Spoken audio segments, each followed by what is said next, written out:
En direct, suivez l'audition d'Alexandre Benalla devant la commission d'enquête du sénateur Yana Sayfoulina, professeur diplômé de langues étrangères de l'Université linguistique d'État de Moscou. Diana a également suivi une formation journalistique et a suivi une formation auprès de la CCI de Paris. Elle s'intéresse aux questions relatives aux relations franco-russes, aux affaires européennes, à la vie politique, sociale et culturelle en France, journaliste depuis 2015. Diana maîtrise le russe, le français, l'allemand et l'anglais. Tous les articles 16h9-18-9, 2018. Pauvreté en France. Personne n'a très envie de mesurer l'ampleur du problème, alors qu'environ 14% des Français vivent en dessous du seuil de pauvreté. Christophe Robert, délégué général de la Fondation Abbé Pierre, a analysé dans une interview à Sputnik le plan pauvreté d'Emmanuel Macron et a donné sa vision de la lutte contre la précarité. 16h38-17-9, 2018. Les crypto-monnaies menacent-elles l'euro ?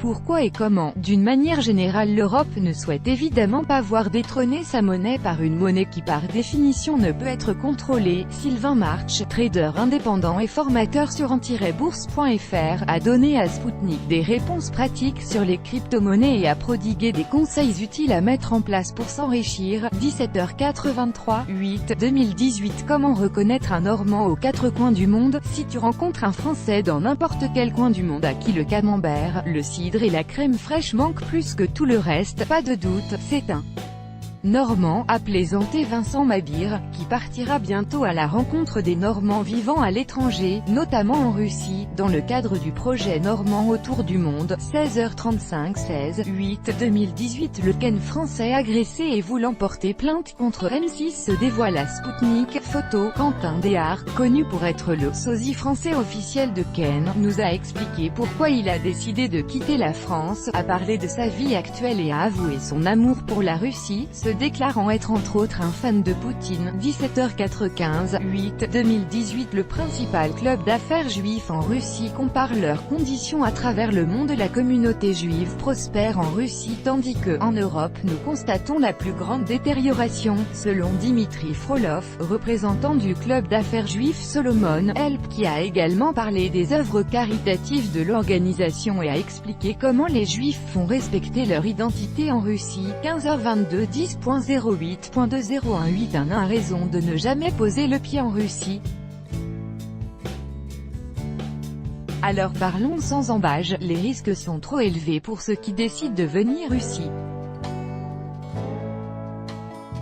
Pour ne pas faire souffrir leurs compatriotes, des Français nous ont expliqué pourquoi il fallait éviter à tout prix de poser le moindre orteil sur le sol russe et ne pas être confronté à ces 11 raisons qui pourraient les faire tomber amoureux du pays. 17h08-7-8, 2018. Les moyens inattendus pour se rafraîchir pendant la canicule. Lorsque la canicule bat son plein en France, nous avons sélectionné une liste des moyens inhabituels qui vous permettront de vous rafraîchir même lors d'une chaleur accablante. Mais c'est tout à fait sérieux, ces astuces sont censées vous aider à vous sentir mieux lorsque le mercure dépasse une trentaine de degrés. 17h21-8, 2018. Pays à l'envers, ce qui choque le plus les Français en Russie. La Russie peut paraître un monde à part pour un étranger qui s'y rend pour la première fois.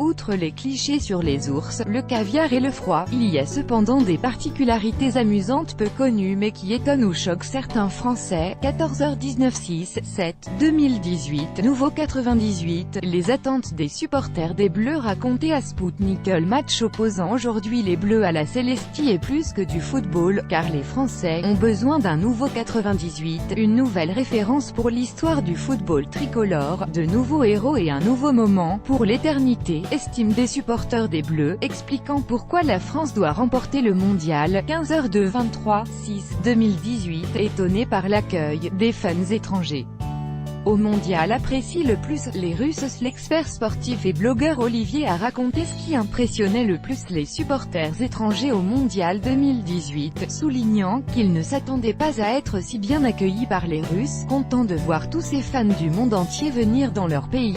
16h25-22, 6, 2018, ça frôle le ridicule, des fans des Bleus sur la désinformation sur la Russie en France. Ben et Nico, des blogueurs français, ont depuis 2 ans préparé leur voyage au mondial mondial 2018 qui est suivi en direct des centaines de personnes sur les réseaux sociaux. Il raconte comment cela a changé leur vision de la Russie et dévoile pourquoi l'ambassade de France en Russie tenait à les rencontrer. 14h de 21/6/2018. Aucune info sur les hooligans russes.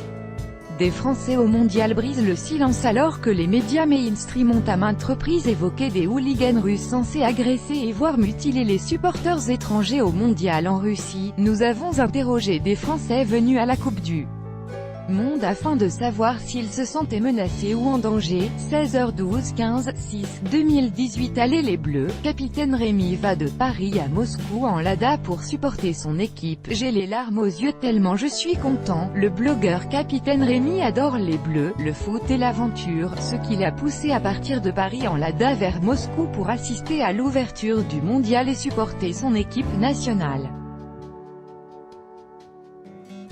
Il évoque à Spoutnik son trajet insolite et partage ses premières impressions de la Russie. Mondial 2018, plus que du foot. 17h13 13/6/2018. Les start-up françaises attirées par la Russie. Pourquoi ? Bien que les sanctions anti-russes soient toujours en vigueur, cela n'empêche pas plusieurs start-up françaises d'aspirer à déboucher sur le marché russe. Spoutnik a parlé avec 3 d'entre elles et a appris pourquoi les passionnés de l'entrepreneuriat et des hautes technologies made in France cherchent à collaborer avec la Russie. 16h22 7h06 20 183,600 km et repas avec les commandos de l'OTAN. Comment ce Français est venu à la CD Macro au football et amoureux de la Russie? Ce Français a parcouru 3600 km en voiture pour assister à la Coupe du Monde. Petit déjeuner avec des soldats de l'OTAN, douanier souriant, histoire d'amour. Il a évoqué au micro de Spoutnik son trajet France-Russie et a donné des conseils aux supporters étrangers qui viendront assister au mondial. Plus d'infos.